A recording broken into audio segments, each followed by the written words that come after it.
Welcome to the Evening Review. Joining us from Walfish Bay is Mr. Joseph Garoeb, who is the Secretary General of the Maritime and MMMSC Workers Union. Welcome to the Evening Review, sir, and perhaps let me grant you the opportunity to properly introduce yourself. Okay, thanks, Colin, for the opportunity. My name is Joseph Garoeb. I'm the current Acting Secretary General of Mining, Metal, Maritime and Construction Workers Union, also in short known as MMMC. Just firstly, a brief background of your union before we get into the reasons why we called you to this platform. Okay, MMC is an affiliate of Namibian National Labour Organization, also known as NANLO, which is the third federation within Namibia. Our ideology have changed, and we have started to understand that the scope of work for the workers must be broadened, and we have started Mining, Metal and Maritime Construction Workers Union, operating within the scope of mining, metal, maritime, and also in the construction industries. And we have also aligned to say that I think the core is also to liberate workers from economic freedom, and that's where we have started as these unions. And under the federation, we have also other affiliate unions. That is NACAPU. We have also NAXPU. We also have Solidarity. So I'm heading one of the affiliates, which is MMC. Thank you for that brief introduction. The Walfish Bay Mayor, Mr. Trevino Forbes, or rather his worship, on his social media pages said that the manner in which fish quotas are being administered is not fair. Speaking now with your union head, what do you make of this allocation system of fishing quotas? I think the whole system, and we should also understand that what is the system that has been in play, and what is the meaning gradually of that system. And I think we should first understand what is the right holder and what is the quota holders. Now, there's two dimensions within there. The person that has the right is having the right to catch the fish. The other one, the quotas, is the one that has been allocated the quotas by the government, and those are the ones that need to sell or get into joint venture with the right holders, which has the right to catch the fish. So I think if you look at already there, we have, from our side, we have been fighting the same call to say that the system will never be changed in that regard, because we should understand the quota holders does not necessarily have the vessels, they don't have the necessary means to go and catch the fish. But the right holders have the necessary machinery, they have the skill, everything for them to catch the fish. And that's where we need to look at to say that, are these two talking to each other? So when he is saying the allocation of the fishing quotas is not a system that is impaled to help or to alleviate, for example, employment. Also, it's not a system that is really also help to make sure that we create sustainable jobs within the fishing sector. I can guarantee you by saying that the fishermen are the most poorest paid individuals within the fishing sector.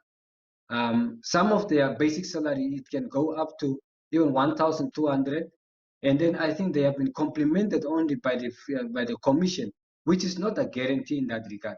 So that's why we are saying that the allocation of these fishing quotas is a system that has been created also to marginalize or also to distrain certain people to be in the system. Do you believe that this system of allocating fishing quotas has been fair and transparent? Let's look at the process itself. It will never be transparent. If you look at the process itself, it's saying that whoever wants to show cause and show interest must submit to the ministry for them and there is a stack of requirements they are allowed, they have been given to meet, and it goes through a vetting process. Now that process is merely been, whoever are in there are also people that have fishing quotas and rights. I can tell you, if you look at the cabinet, for example, in the parliament, um, most of the people within those lawmakers are owning shares within these companies. I think the majority of them, families and relatives, are owning shares, and then they are owing quotas within the previous companies. Are you saying that the process will be fair for me to be the referee and the player at the same time? That's why we are saying the process is never fair, because the vetting, whoever is vetting that, is within the ministry. Some of them also have links and relatives that owns the companies that own quotas and so on.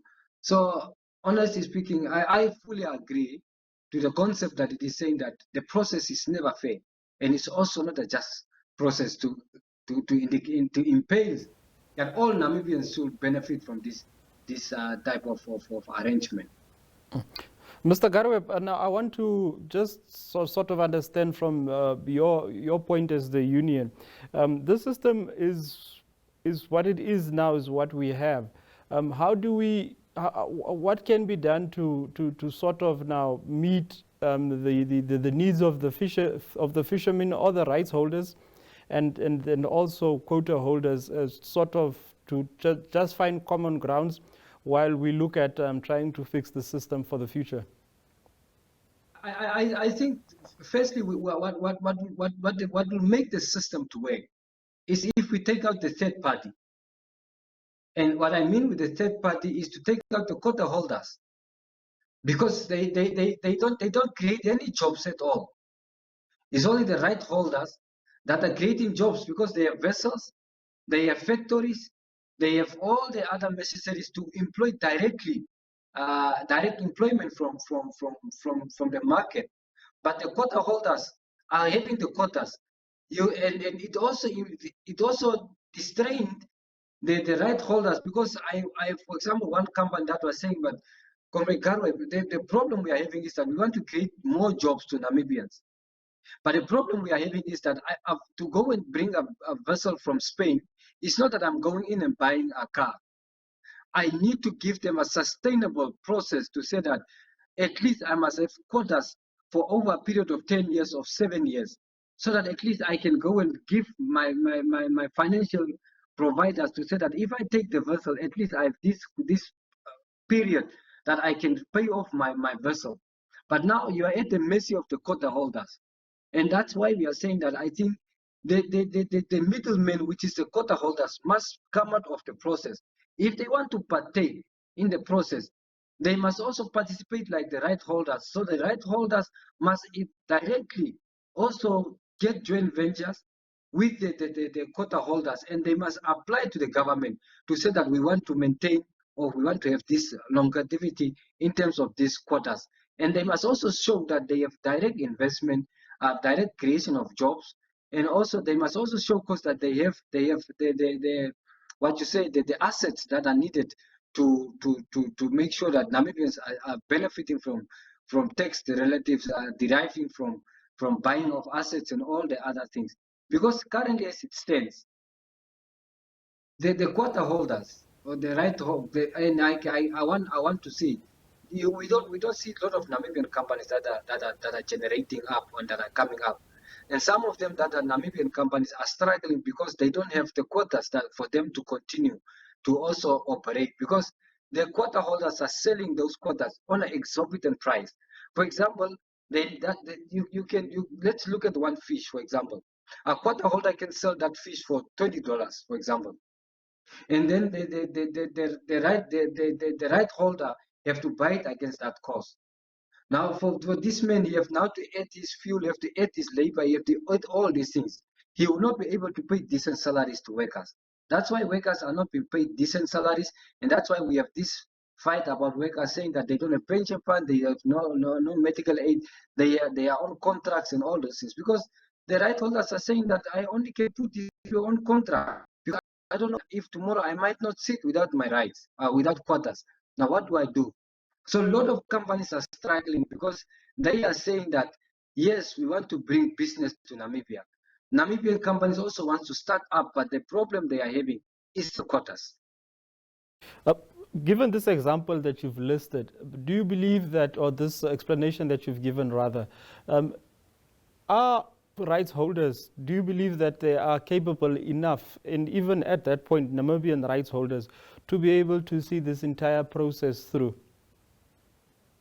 Yes, I've confided in some of the right holders. Honestly speaking, they are really within their position to be able to follow through this process, because I don't want to mention companies' names, but I can tell you that they are genuine companies that are really in that process of being able to really take through this process. They are really genuine. But then we have the fly-by-night companies that are just coming in and then they are catching as much as they can and they leave, because the only thing that person is having is just a vessel. Some of the companies only have a vessel, and then they have Namibian crew that's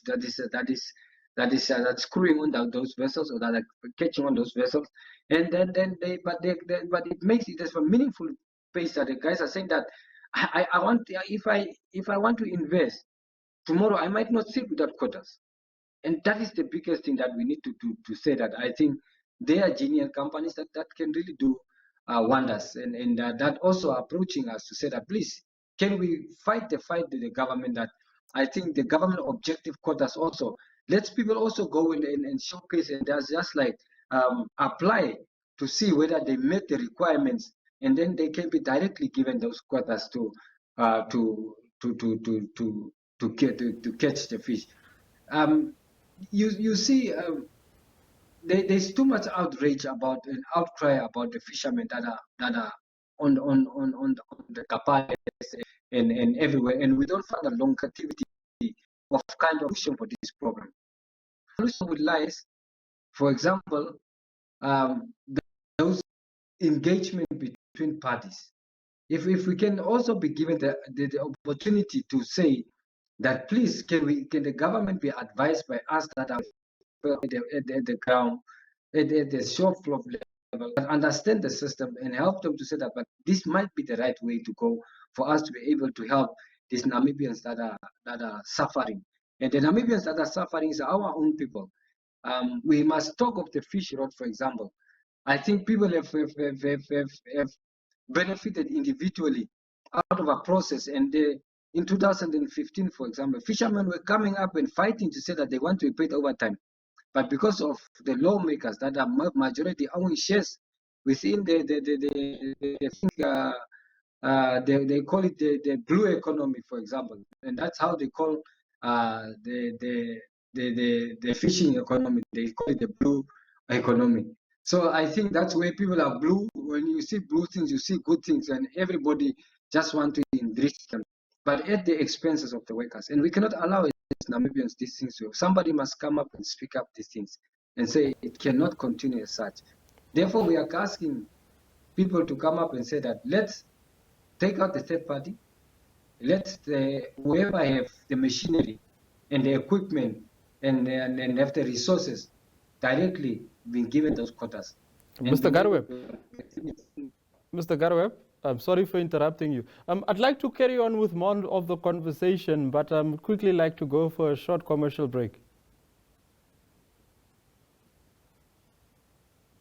And welcome to the Sport Wrap Show.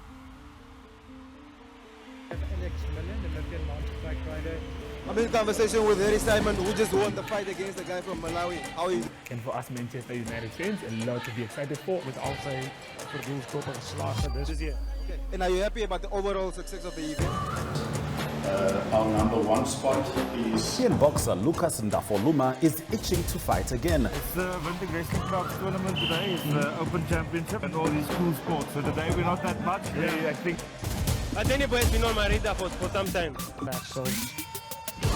Sapi skramskakel weer aangekeerd.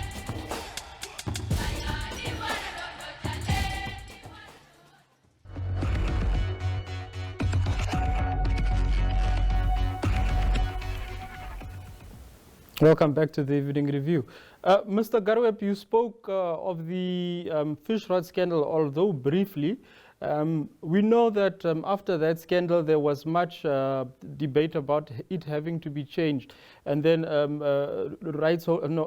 rather quota holders were announced. Have you seen any change, any improvement, at least in the lives of fishermen after the scandal? I did not get you because of the sound. I did not get that question. Can you come back? Okay, I was saying we had the fish rot scandal, and then for a time we didn't see any fishing quotas being announced. But after the new announcement, have you seen and the efforts that government say they are undertaking to improve the livelihoods of Namibians, have you seen any improvement in the lives of rights holders and fishermen? I fail to understand the government to come and say that they want to improve the living conditions of Namibians. Unless the government is coming and telling us that. And I agree with certain concepts when people are saying that. I think the whole system must be revamped. Because if a person comes and says the government wants to see that Namibians are benefiting from the resources, can the government come up and tell us that this is what these rights have done, or this is what the fundamental objective? There was a hospital built at Enana, there was a hospital built at Kunene. I think there was what was done. How does the government want to uplift the Namibians? Let's see. The government, we must be honest to say that we are here to uplift the living standards of individuals, not the Namibians. But they are also Namibians within their rights, but individuals are from this type of systems. That's why we are saying that if the government said that they want to see Namibians, this upliftment, and they want Namibians to benefit from where? And what if Namibians benefited from that? As a Namibian, you also from Namibia, you are a Namibian. What if you benefited? I can guarantee you, I'm here in Walvis Bay. I have not benefited anything. Even now, the fish is even more expensive than the days could have by virtue of having the resource. And that's where we have been said. People are saying things because they eventually want to blame others to look and we are benefiting anything. But Namibians will never benefit. Our elite will benefit. We must be here. We are making sure to create systems to benefit the elite. Then, Mr. Garoeb, I want to touch on one last issue. It's the issue of fishing quotas. We know that, of fishing auctions, rather, sorry. Government had the government objective quota that was that has been auctioned in the past. Do you think, or do you believe that it will help if auctions are held instead of this issue of allocations, where Namibians bid for a certain portion, some African companies bid for a certain portion, and then international companies bid for another portion? If such a type of setup, do you think it can help in just ensuring that the benefits flow to all intended? I think that will help. That will help, but we must just also have a benchmark in terms of the type of auctioning that we want to do, so that at least as Namibians we might buy on a little bit of a cheaper rate compared to the foreigners. And then I think Africans, we can send Namibians on a certain benchmark, Africans, because they are our brothers and sisters. And the European market must be auctioned on this type of money. And I think that is a system that for me, I would want to see going. Let it go on an auction, but it must also be kept so that at least it does not really absorbently effect on terms of those that really want to go into the market. And then I think when you buy a certain portion for that matter, I think a certain leverage will be given to you to also get maybe some free government objectives as Namibians when you are in that industry. So that Namibians must also, in fact, does not need to go on an auction. If you can showcase to say that I'm a Namibian company, I have this asset, I have a vessel, I've employed 300 Namibians, I think the government must be able to give you some quotas for you to be able to operate, and then you can pay some of the quotas to the government as any Namibian, so that at least the market is fairly penetrated by any person that have the resources, not people getting it for free and then at the end of the day selling it for a price, and then what they do with the money they get, they just put in their pockets and they divide shares. And I can call a lot of companies, they just sell off their quotas. They are just waiting for the quotas to come, and then they sell it off to the right holders. And then at the end of the day, they just sit and wait for the next allocation. It's just not fair. You cannot just get something for free and get money out of it, and then that's how it ends. I think most of the companies that are getting the quotas also are having social responsibilities, but I have not seen, few have come up to show their social responsibility, but majority is just individuals and their families.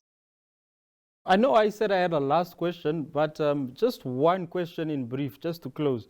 The interventions by the newly appointed Fisheries Minister, Honorable Derek Claassen, in his efforts to engage the community, in his efforts to speak to industry, are you satisfied as the fishing industry?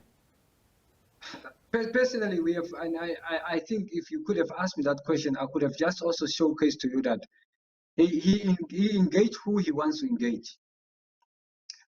We have wrote to him certain letters also to engage us, and I've also engaged. He's so much aware what is our ideology, belief about the fishing quotas. I have met him last week on the 28th around there in Walvis Bay at Atlantic, and I have asked him the question in the same discussion that the two of us are having now, and he said it's a very complex question to answer. But at the end of the day, from our side, the engagements make sense. But he don't also, we have wrote him letters which he have not also opted not to want to see the federation, none of our unions. So it's a selective type of engagement. And from our side, I can only speak of my experience that I think it does not help you. You gather information, but you do nothing with it. He has been engaging communities, but the system has never changed. I have not seen he is advocating for the plight of what people are crying to him, and that becomes a problem. So he should up his game. He should do better than what he's currently doing, and he can do better. Very much for joining us on the Evening Review. No, thank you very much for having me. And really, it is really an opportunity for me to share what we believe and what we are saying as an organization. I think we are only saying it because we love Namibia, and then I think we should safeguard it like all the other people are saying. Well, that concludes the Evening Review. See you another time.